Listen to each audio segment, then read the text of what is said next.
Let's go. It's an LSU film study, and I'm going to actually start this one off a little bit different. Let me know if you actually like this uniform combination, okay? I don't know if I'm really feeling the gold, white, white. We wore these, I believe, last year versus Army, okay? So, right here, this really isn't any type of special breakdown. Get this guy the football. Just get him the freaking football, okay? Good job by Kyle Parker, who's really worked on his blocking.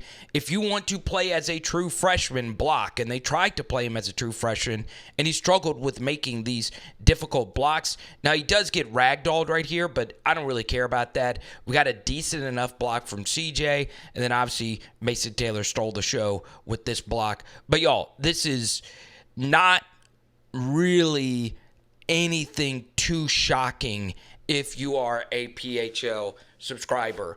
I had this opinion of Caden Durham, and obviously it's tough because it kind of sounds like revisionist history.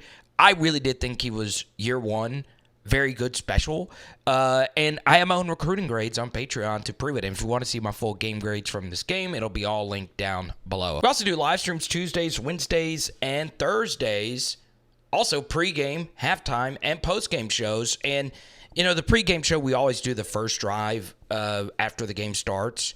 And there was a huge debate. A lot of you, got on my soul for saying that this was too close for comfort when it comes to dropping the ball. Is Caden Durham in? Yes. Okay, he is. I do think the more important thing, though, and John Trey Kirkland saved us with this versus Alabama, anytime the ball's on the ground, as an offensive player, if you're trailing him as a receiver or a tight end, go pick it up, right? Emory Jones is actually really good at this, right? He had a play like this versus South Carolina. Anytime one of your fellow players drops the ball, unless he is just clearly in, go pick it up because that could save you 6 points. Or, well, actually 7. So I'll be real, I am a huge Ahmad Bro fan personally, right? I thought this transition to defensive tackle would be tough for him as a true freshman, but he's put on the proper weight. He's only going to get bigger. This kind of reminds me a little. Now, I don't think he's going to be this good of a player, but it's possible. Devon Gottschall had a very somewhat similar path, and Bro makes this play, and obviously we interviewed him earlier this summer. Alrighty, and we get to more of the Caden Durham show, and honestly, I would not be shocked. I haven't looked at the PFF grades yet if Garrett Dellinger was not LSU's highest graded player. Now, once again, a little anecdotal here for me, but God, he was good. I mean, that's perfect offensive guard play, but you still need a guy to break through here, and nobody on this team is doing this outside of Caden Durham. And out of all the ball carriers that LSU has, this guy has the most mind-melting speed. Now, we could get into a debate if Kyren should have taken this guy instead of peeling back here. Obviously, it depends on the ball carrier, right? You're making a very difficult judgment decision. I would prefer Kyren take on this guy because I would ask myself, hey, is the likelihood of someone catching Caden Durham from behind higher than the guy with an angle potentially making the play? I don't know. But he decides to peel back. It's not a bad decision, but honestly, give Seven a lot of credit for running this down from behind, and Durham almost housing this. God, this is a really good cutback. Well, actually, now that I look at it, if he slows down, does he score if he doesn't slow down? I don't know. I thought he actually got in here, but he didn't, apparently. So then we get to here. This is Garrett Nussmeier. I think this is his 5th positive yardage rushing attempt, not including sacks, obviously. He sneaks this in. Good push up front. And now we got a tush push with Nuss. Let's go. All right. Love this design. Play action fake. Okay.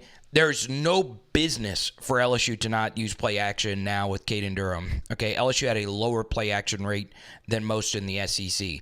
And they run this concept so often. Deep vertical, deep crosser, kind of sort of behind it. Okay. And the key person in all of this is Mason Taylor. So we need him to get out to the flat and draw this defender to him so it can increase the space for us to throw over here. Pocket is absolutely, positively wonderful. Good stuff all around. And we get C.J. Daniels on the deep over. Okay, really good stuff right there from Garrett Nussmeier. And C.J., of course, continues his great play. All right, so there wasn't a whole lot of negatives for the LSU offense in this game versus South Alabama. But we do need to have a conversation here about Garrett Nussmeier. I understand he scored the 1-yard QB sneak rushing TD. Why are we not running this? Okay? We're throwing a low percentage pass here to Kyle Parker. Okay? I can understand if this is Kyren. Kyren is probably working back and making this catch through the DB. Okay? I know Kyle Parker made that play last week, but, versus better teams, they're not going to respect the QB run game with Garrett Nussmeier. Now, how far is he getting here? He's not getting that far at all, okay? But in this spot with a fake throw right here, I think you're at least getting the first down. It's harder to tackle a QB in the open field because he does have the option of like fake throwing and stuff like that. But yeah, it really was the only negative. All right, so I'm going to add to the Garrett Dellinger propaganda here, and obviously Will Campbell is still playing at a high level. This is just nasty, violent, should be criminal behavior what Garrett Dellinger does as a human being, okay? I understand it's a double, but watch this. Bang! Slammed him to the turf, okay? Nasty. Now, we need Josh Williams to get skinny, which he does, and make a guy miss. Can Josh make a guy miss? He can. Okay, that's really, really, really good stuff. Josh has had some good performances lately, but Durham's a guy. I mean, there is not an aspect of running back play where he's not the best right now on LSU's team. Make a case for pass protection, but what makes this run very impressive was DJ Chester got blown up here, okay? Now, not totally his fault because you'll see here that it ends up being two guys on one as Miles Frazier goes to the second level, okay? This honestly was not good run blocking from LSU, right? Because we end up having two guards going to the same second level player. We, at the very least, I believe this is duo. But it is, I think a duo, you're never actually getting to the second level. Whatever the case may be, it's getting into semantics. We don't want to leave the DT unblocked and have two guards releasing to the next level.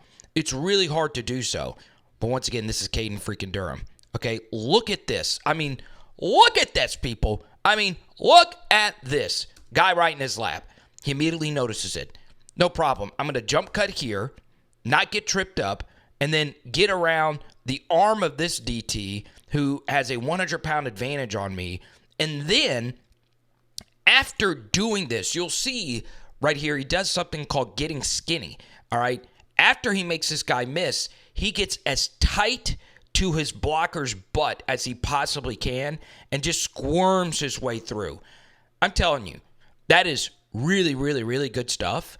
And that, to me, was my biggest concern with Caden going into next year. Now, we need Miles Frazier to not get tripped up here and fall on the ankle of LSU's best player right now. But, that's tough. But still, it's just amazing, amazing stuff. All right, it's one game versus South Alabama, but I'm just pointing out, all right, these are just the facts. Brian Kelly agrees, and I think most of you will as well.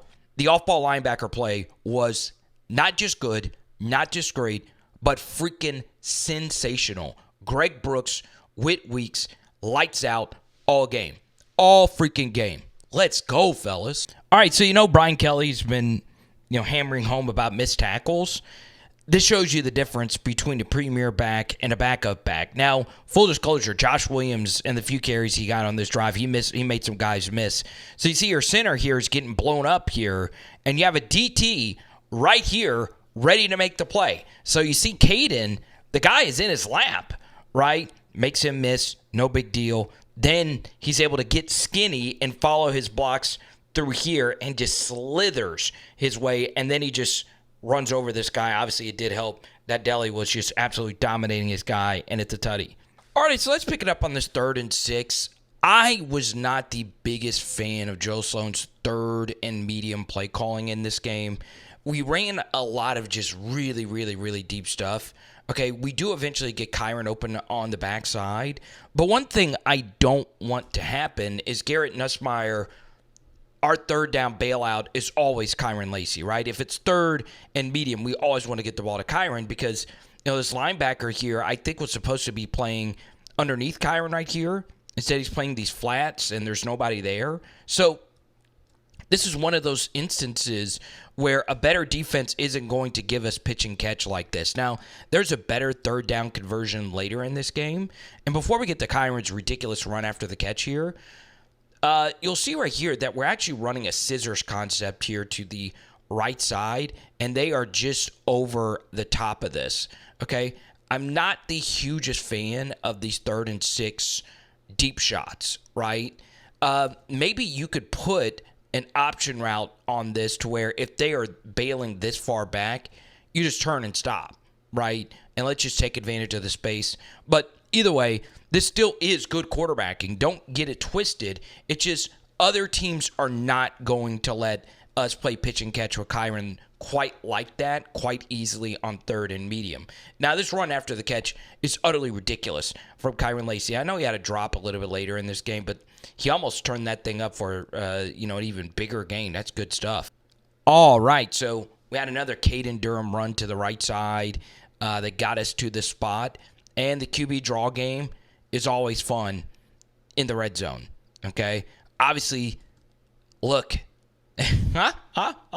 this is a definition of not a single team respecting Garrett Nussmeier in the run game. Their D linemen are all out of their rush lanes. Everything is covered with one extra person, so you've got to take advantage of these rushing opportunities. It's a really good call by Joe Sloan. And what else can Caden Durham not do? Okay? This is ridiculous, all right? And the funny thing about this block is it didn't really need to be this physical, right? You have to feel good about Garrett Nussmeier finding his way through in this situation, but bang, he still gets physical right there. I mean, this guy is really putting it all out there for LSU. You got to love to see it, okay? All right, Nuss, teach him how to Dougie, baby. I do want to show some love to Colton Nussmeier. Gave me a follow on Twitter, and also he got his offer from LSU. I know that made Garrett very excited. Go on ahead, Nuss. Do your thing, baby. All right. Let's move ahead here. I love this. Okay. Now they're bringing everyone in the box to stop Caden. Let's just play pitch and catch with CJ, who's done a really good job of after the catch making guys miss. Okay. Now that's a risky cutback right there, but we'll take it. He falls forward for a few extra yards. Good stuff. All right, so these are the throws that get you on NFL draft boards, right? Pre-snap motion, okay? This lets Garrett Nussmeier know that more than likely this is going to be some variation of 3, right? Just straight up cover 3, okay? Now with the play action, on this drop back, he knows on this vertical from C.J. Daniels, you see him, he's eyeing the safety here. He knows more than likely that the safety is going to cap this vertical here from C.J., okay? Now, what makes this very interesting is versus middle of the field close, you're not really loving, a Mason Taylor seam, but since Garrett knows that CJ is going to draw the safety out, this opens up this portion of the field, okay? But this throw has to be put on the money because Mason Taylor is a tight end, right? You're not throwing this ball to Kyren Lacy, and Mason, of course, runs a good route. Look at this ball location. Bang.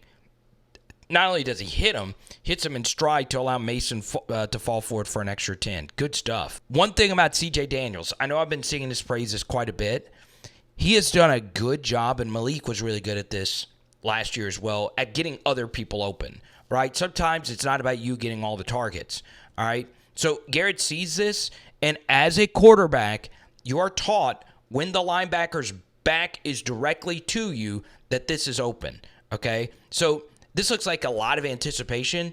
It is, but right when Garrett sees that too, that's when he knows he can throw this football safely.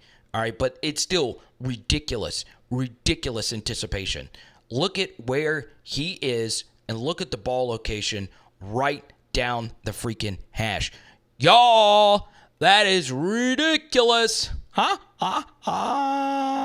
Teach him how to Dougie Nuss. I mean, one more angle on this absolute seed. Look at that. Bam! A little glitchy. Even the Matrix is like, Neo, what's going on in Baton Rouge? Has a prophecy been fulfilled? All right, so I understand Garrett gets really sloppy after this throw to Aaron Anderson, right? We get 2 picks in pretty much the next 12 to 14 minutes of actual gameplay. But this is yet again really good quarterbacking from Garrett Nussmeier. Seeing this inbreaker to Aaron. Pocket is absolutely perfect. And look at this ball location. It's pretty daggum good. Gets it over the linebacker there, and Aaron scores a tutty. Good stuff, good route, good throw. All right, so we get to here. And first thing is, they claim there was a false start. I don't really see anything there, okay? Either way, we talked about this at the end of the Wisconsin game through an interception at the end of the second quarter, okay? I'm not okay with the INT. You should never throw this. But at the same time, we only have 1 timeout left. We're really needing to push the ball here to get in the field goal range. First thing is there has been a tendency here for the corner to be turned on Emory Jones this season, okay? Now, once again, this is not bad pass protection because you're trusting your quarterback to step up here and to do something to help you out, okay? So it's not horrible pass protection at all, but guys are turning the corner some. Still, you get a good pocket here. Now, could this ball have been delivered right here to CJ? I mean, that's tough with 2 players right here. I mean, you would have to really put it on him. And there was pressure. I would be interested to see if if Nuss would have tried to throw this if he didn't have to step up. But he did. Okay? So now you're rolling out to the right side. And it's tough to see right here. But the cloud corner right here is playing both the running back and the receiver. And you're making this throw closer to this hash, fading away, and kind of casually just tossing that. I mean, this ball was not really close. It's an easy pick, okay? Now, give Aaron a lot of credit for making the quick tackle. Very underrated play because that did save us a field goal. Boom, I'm looking at you. Yes, you right now, okay? If it's in your heart's desire, please drop a nice donation. It goes a long way in helping independent coverage of the LSU Tigers. Alrighty, so this very well could be the single most important play we break down in this study today. So it's kind of ironic that Braden Swinson came into this game with 5 sacks, by far leading the team, but he was the only end to not register at least a half a sack, right? So, look, this is not his fault. This really isn't anyone else's fault. It's a team issue, right? We do not want to lose our pass rush lane integrity. Now, if you take a look at the teams that LSU has played up to this point, you played a pure pocket passer like Miller Boss. Ethan Garbers as well wasn't really much of a runner. And then you played, obviously, versus South Carolina, elite dual threat options, but guys that weren't really good throwers in Ashford and, of course, Sellers. So, over the next 3 weeks, LSU plays Jackson Dart, who is a very good runner, and then Taylon Green and Marcel Reed, who are elite runners but not so great throwers, okay? We do not want this. We want those quarterbacks to beat us with their arm, right? The run game, and more for Dart, it's a little bit more design run game instead of like scrambles. But in particular, the next 2 on the road in back-to-back road environments, we have to make sure we don't over-penetrate. We have to make sure, unlike Matt House, to have QB spies, if you will. It's really hard. That's why dual-threat quarterbacks are a cheat code. But our pass rush lane integrity is going to be so critical over the next couple of weeks. And that's where I think you're really going to miss Harold Perkins, because he is one of the best at tracking down elite runners at QBs. College football is hard. Even when you're playing against this level of talent, all of these guys are good, okay? So I'm going to go ahead and show you the clip. I know some people are blaming Sage Ryan for not having safety help over the top. I'll explain why I think that is a bunch of malarkey. But the bottom line is there were multiple people open, and this was obviously a not great defensive start to the half from LSU, okay? Let's start with the call, okay? I am a little shocked that we've not seen more corner blitzes from LSU. This was actually a tactic that they used quite a bit in practices, but they have it picked up. This is really good design by Major Applewhite, and just good stuff from this offensive line to pick up all their assignments, okay? Nobody's getting off blocks. We are getting a little pressure here from Deshaun Womack, who I felt had one of his better games at LSU, right? It's been a somewhat rocky start for the top 50 four-star career, but he's only year 2, okay? So he's the only one here generating any type of pressure. But the bottom line is slot fades. Why they are so popular is it is a vertical concept that if you don't have safety help over the top, you have a lot more room to work with. There's a lot more field you have to guard as a DB. And on top of that, the thing that makes it the best is it happens very quick, okay? The issue is it's not an easy throw from a QB's perspective. So even if we got P.J. Woodland unblocked coming off the edge here, it would not have mattered. The QB would have probably been able to still get this off. It would be close. Either way, not only is that there, the shallow drag was also here. Now, let's talk about the safety help. I understand right here, it looks like Major Burns is outside this hash, and you'll see, I say Major Burns, Sage Ryan, you'll see that Major Burns is right here inside the hash. So he might be thinking that he has safety help over the top, but you'll see that LSU actually rolls into cover 1, right? It becomes middle of the field closed with Sage Ryan going central and Deshaun Spears becoming the new man coverage defender on this corner, on this receiver, because we're bringing a corner blitz, okay? So in other words, they just by happenstance have called the best play to run versus what we actually gave them defensively, down to the protection, route concepts, and all of that. Guess what? That happens. The other team, Major Applewhite from Baton Rouge, they call good plays too, okay? So still, we have a shot to make this play, and we don't make the play. And I know I broke this down on so many different levels with a lot of mumbo jumbo, but this is something that has consistently happened in practice, some public, some behind closed doors, and this is something that is not good, okay? This is a difficult throw. What we want to do is, I don't care if he makes an amazing grab over your head. Don't fall down here, completely lose your balance. This is a sign that everything is just moving way too fast. He falls, right? If you keep your feet and just stick your hand up, you might be getting a pass interference penalty. At least it's not giving up a touchdown, and we're forcing them to have to execute in the red zone. But no, we can't even do that. We fall to our feet. The only thing here that I would say about Sage Ryan is, yes, when this shallow drag is coming over here, maybe you can react a little bit quicker to get back over the top of this. I don't know. Whatever the case may be, this is another issue with Sage Ryan. He's got a chance here to completely dislodge this ball. I mean, this ball is in the air for forever, okay? And watch this. He's got, all the room in the world to absolutely deliver a devastating blow. Not only does he not hit him hard, he's the one that falls down, and the receiver, getting blindsided, is able to keep his feet easily. All right, so let's get to here. Man, this is just really good football by GARRETT NUSSMEIER, okay? Single high safety, DB playing off. This linebacker is in the box, or nickel, All right. So you want to pull, and we want to get the football into Xavier Thomas's hands.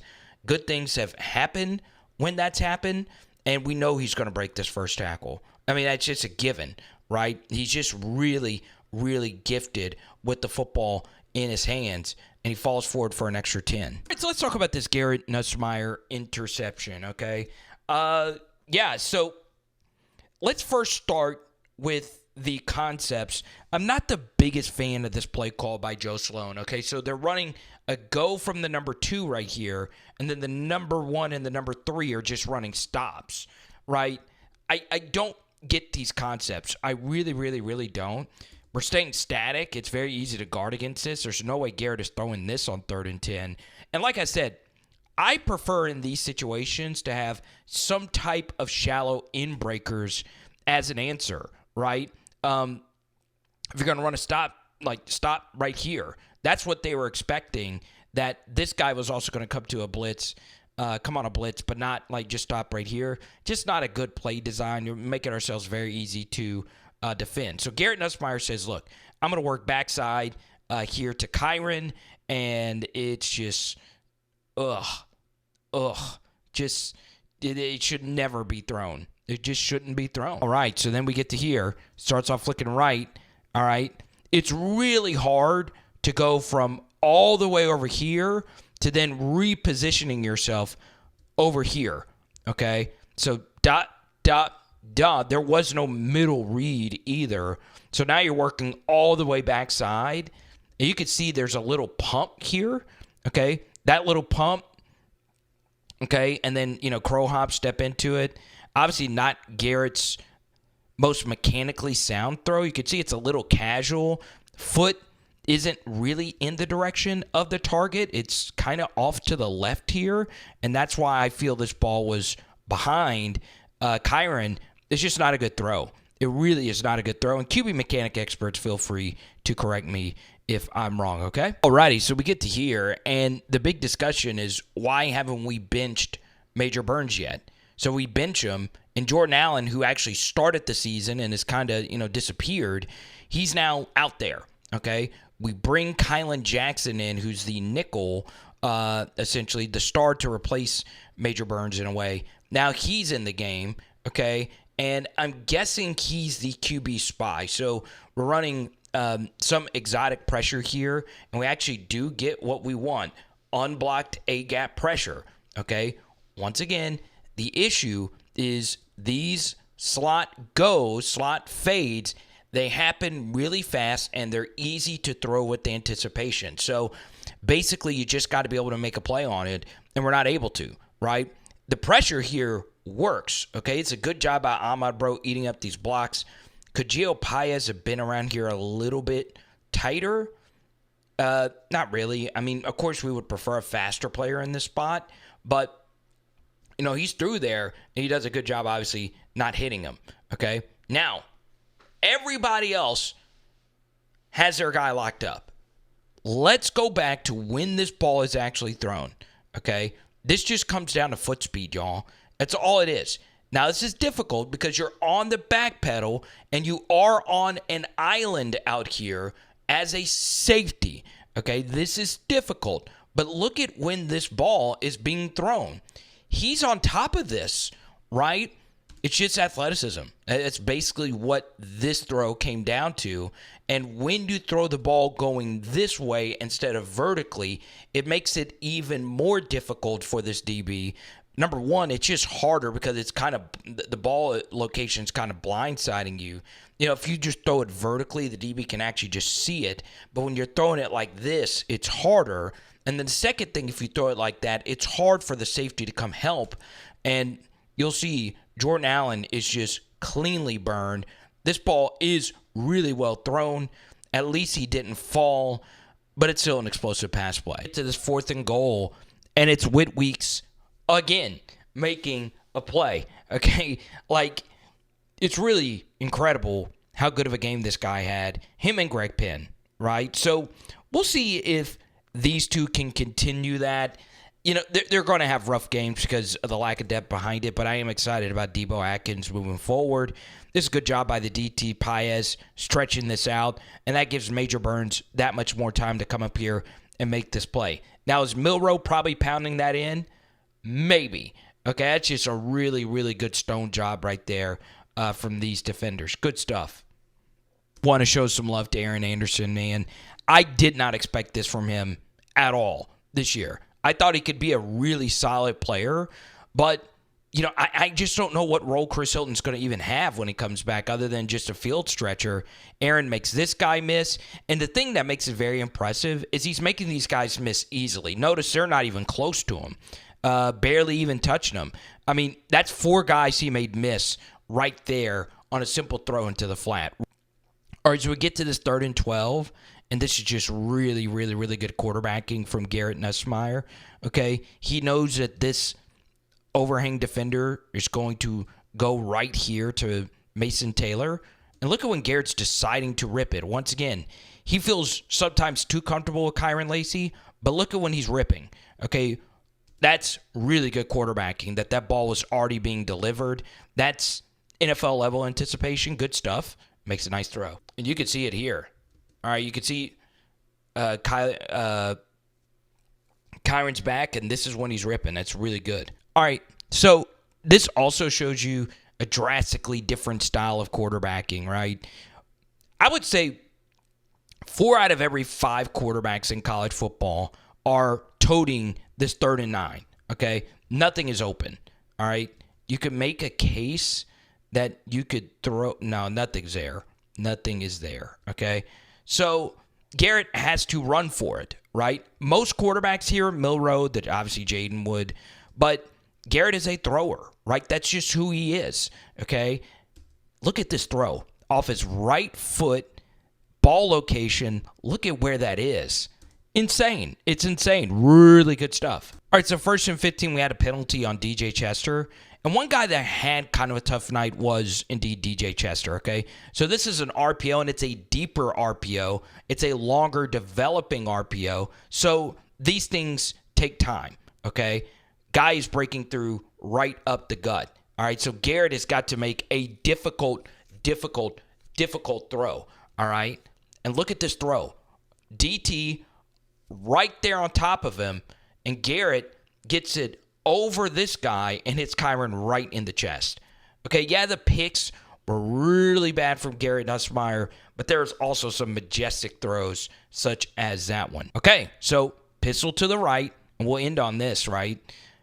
Once again, Josh had a really good game, and he's put together some really interesting games, all right? But the difference is Caden just has that little extra something, even though the difference in age is drastic, right? Caden Durham, I think, would have been a high school freshman when Josh Williams started his LSU career. Well, this is just phenomenal linebacker play right here from Whit Weeks, okay?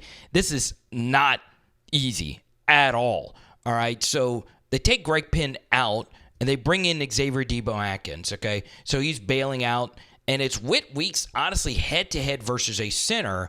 And the thing that makes this very impressive is he's kind of cut off right here by this DT. So he's really got to get skinny through the center, and this is very nuanced, right?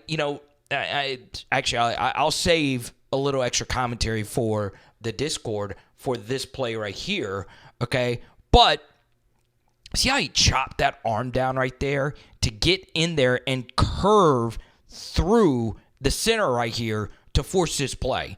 I mean, that is really, really, really hard to do. Okay, I know he wasn't the one that brought him down, but he was the one that made the play. Womack helped cleans up there as well. Good stuff all around. You'll see it again right here. Okay, this is very, very, very nuanced stuff. Okay, you don't want to let their hands get to your chest.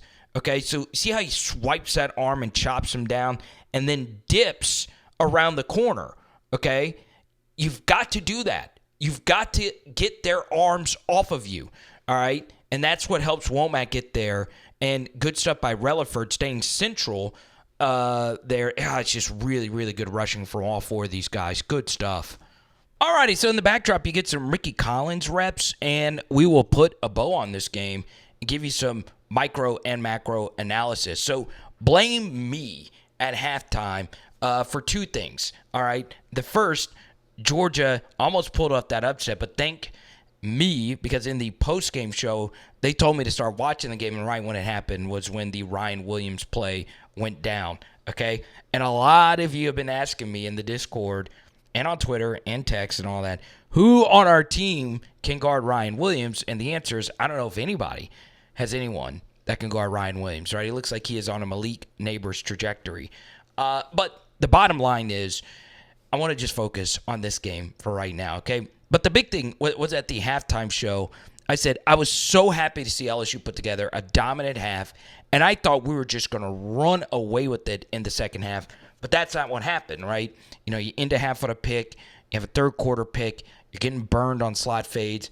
And a lot of the mistakes were actually made by your more experienced players. So give South Alabama some credit for some of those plays. But, man, it was disappointing to not just see 4 quarters of dominant football. But that happens, okay? As you can see defensively, this is going to sound just crazy because we only have one game of sample, but the linebackers did look a lot better. And this was a South Alabama team that has been toying with linebackers with their run games and their pre-snap motions. And once again, it is just one game. I do think, though, you will miss Harold Perkins over the next couple of weeks because he does give you, once again, like we mentioned earlier, a little extra depth and equity when it comes to chasing down quarterbacks who can run, right? Jackson Dart still has Harold Perkins nightmares from the last time he was in Tiger Stadium. So that's a little unfortunate, but good performance from the linebackers. Really good performance again from the defensive line. Obviously, there were some lapses mixed in there, but this unit has looked really good, so give Kevin Peoples and Bo Davis a lot of credit. But the secondary, as you could still see, is a mess, okay? Games like this does help you realize that maybe Major Burns is your best option at this point, which is a very scary observation, but you guys saw that a lot of the backup DBs were getting burned in the second half as well. So I don't know. I'm going to toy around in my mind with some different defensive back combinations, but one for me actually requires an offensive player going back to defense, and that's Juwan Johnson, right? You know, I'm not at practice every single day, but I had heard of really good defensive back days from Johnson, who was just learning the position. And I do think at this point, he's probably giving you a little bit more value as a defensive back than as, this gadget running back player that he is right now. Now, defensively, things are going to get harder, but we have plenty of time to talk about that through the bye week. Now, let's talk about the offensive side of the football. A lot of what happened early in this game, as you guys saw with the film study, it wasn't just Caden Durham just running by guys. By the way, big shout out to Ricky Collins recognizing this, tucking and running, and making something out of nothing. Obviously, we want to run the clock out, so there's a little extra in, running for it. And he breaks a few tackles and picks up a first down. Okay? Now, man, I'm starting to think that Caden Durham is the best player on LSU's offense. I mean, he really was that good in this game. And this is 3 consecutive weeks. He is just making really special plays. And this guy is really freaking good. I understand that this sounds like me being smart. I get things wrong all the time. This did not shock me, though. I mean, the high school tape, the athleticism, all of it was there. And, man, he is really, really good. I do want to shout out Caleb. He's doing a few things better, and Josh is playing at a Josh level. But Caden Durham just gives you that something extra. Now, we go to the LSU offensive line. Will and Garrett are playing really well. I thought overall this was a fine game from Emory Jones as well. I am starting to get a little worried, though, with DJ Chester at center, but that is your best option, and I don't want anything to do with moving Garrett Dellinger to center. So I like this offensive line moving forward, and I think this group's going to keep getting better. It's amazing how much more you complement them when your running back becomes special, right? And obviously the LSU receiving core, it is a little concerning for me that Shelton Sampson is yet to catch a pass.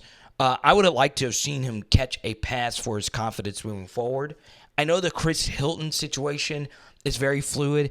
I got tore up on Twitter for just saying that it's just been weird. Once again, people, you don't have to rip my face off for just making an observation that, he was kind of sort of warming up before UCLA, and now he's not available at all. But by all indications, he's going to be back for the Ole Miss game, right? And obviously, he would love to exercise some demons from that Ole Miss game where, he had that really big drop early in the game. But I'm getting really excited about getting Chris back. But at the same time, I'm really pumped up with the LSU wide receiver room being as good as it is now. Obviously, there's another really bad Kyren drop mixed into this and just some drops in general from this group. But they're still playing really well. Aaron Anderson, of course, I think at this point you would have to say has been the MVP of this group. But Kyren is still playing really well, and CJ is still playing really freaking well. So that excites me. And then, of course, Mason Taylor has taken this game to a whole other level. That's no real shock, as he obviously set some records tonight with 100 catches and 1,000 yards. Now, we get to offensive play calling.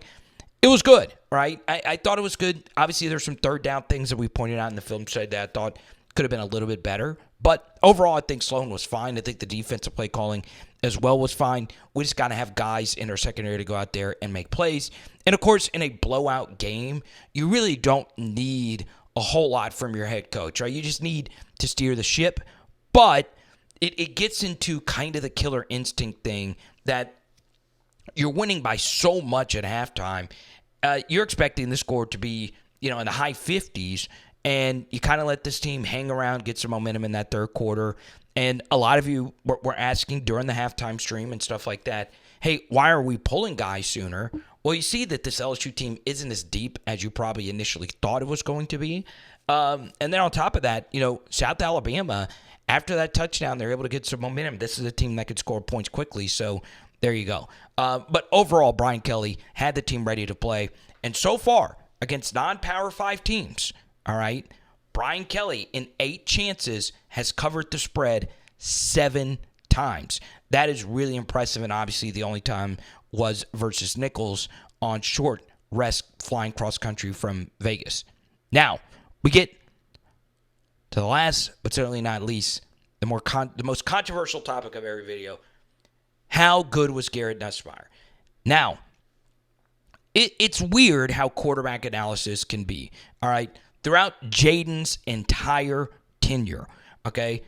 Even when I would bring up some Jaden criticism, I was just labeled a huge Jaden homer, Jaden defender, and I've also was labeled as a guy who was too harsh on him when in actuality I felt like I was fair.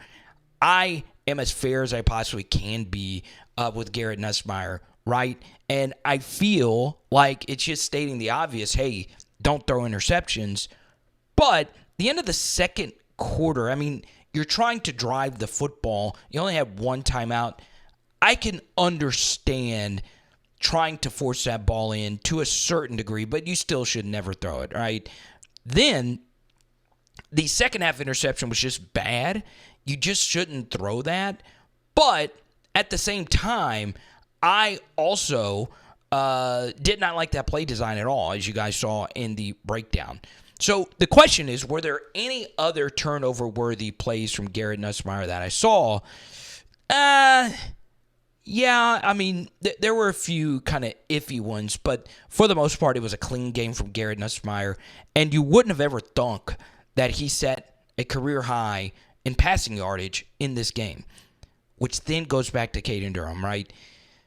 When you have guys out there that make special plays like Caden has, catching the football and then doing what he did after the catch, it just makes everybody's life easier, right? You makes your play caller look better, makes your offensive line look better, and most importantly, makes your quarterback look better and just your team look better. and they just haven't had that, right? They thought Caleb Jackson was going to be that, and up to this point, he hasn't been. Caden Durham has been that guy. So it is very, very interesting. Now, we get to last but certainly not least. It's kind of strange taking a look at this playoff picture. The truth is, if LSU only loses one more game, they're going to the college football playoff. I do think one thing has shifted, though. I feel LSU will not be favored at home versus Alabama, okay? There's a lot that could change from now until then, but Alabama will be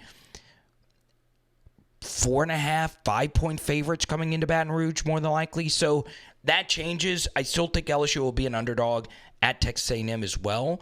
So you're going to need some things to go your way. Oklahoma's not bad. So still, everything is out in front of you. And that's what makes this whole thing strange. I think by simple eye test, you could be the biggest LSU fan you want to be. But the truth is, you can't honestly look at this team and say, hey, this is a bona fide college football playoff team, okay? There is a hierarchy in the SEC. There are 4 teams that clear everyone. That's Texas, Georgia, Alabama, and, of course, Tennessee at this point. I would think all 4 of those teams are probably getting into the playoff. Can you be team number 5? Okay? Obviously, it goes back to that Ole Miss game. You win that game, and you go unbeaten the rest of the way. That's probably your best path forward. So let me know what you guys think down below, okay? It is Power Hour LSU. Boom. And tonight, we're doing calzones. Let's go. And, of course, we're going to end on a bang. Split zone, Kamarion Pimpton. Man, this guy is exciting. All right. I don't know what his goal was here, but to helicopter like that is insane. All right. I'm just glad Xavier Thomas did not get hurt there because he is so critical for LSU moving forward. And let's go. Let's go, Tigers. Silence the doubters, BK. Take this team to the playoff.